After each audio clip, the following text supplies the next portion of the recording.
আসসালামু আলাইকুম।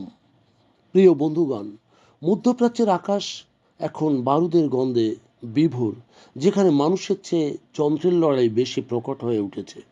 গত 28শে ফেব্রুয়ারি মার্কিন প্রেসিডেন্ট ডোনাল্ড ট্রাম্পের নির্দেশে তেহরানের উপর বিশেষ অভিযানের পর এই সংঘাত এখন মহাযুদ্ধে রূপ নিয়েছে।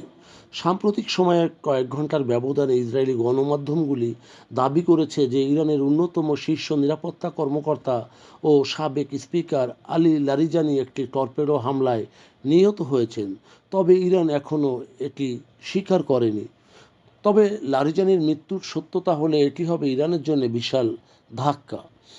মধ্যপ্রাচ্যে এবার যে যুদ্ধ, সেই যুদ্ধের সবচেয়ে আলোচিত দিক হলো ইরান তাদের স্বল্প মূল্যের কিন্তু অত্যন্ত কার্যকারী শাহেদ ড্রোন ব্যবহার করে পারস্য উপসাগরীয় অঞ্চলে ইসরায়েল ও মার্কিন সামরিক লক্ষ্যবস্তুতে আঘাত হানার সফলতায় দাবি করেছে।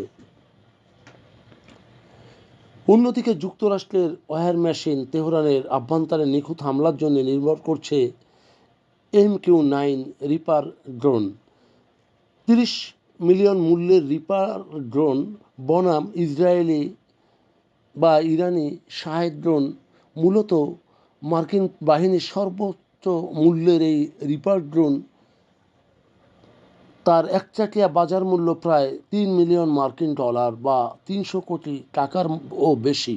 অত্যাধুনিক নজরদারি এবং নিখুঁতভাবে ছোঁড়ার জন্য এই ড্রোনগুলি অদ্বিতীয় বলে ভাবা হতো, তবে কয়েকদিনের এই যুদ্ধে এই ধরনের ভাবনা থেকে মানুষ সরে এসেছে। সাম্প্রতিক বিভিন্ন রিপোর্টে তেহরান এবং সংলগ্ন এলাকায় গত কয়েক সপ্তাহে 10 থেকে 11টি রিপার ড্রোন গুলি করে ভূপাতিত করেছে ইরানি প্রতিরক্ষা ব্যবস্থা।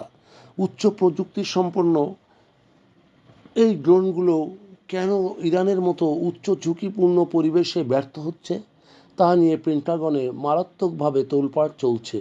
মূলত ইরানে কাশেম সোলাইমানির এবং পরবর্তীতে লারিজানির মতো ঝানু রাজনীতিবিদদের মৃত্যু ইরানের নীতি নির্ধারণী বিষয়ে বড় শূন্যতা তৈরি করবে।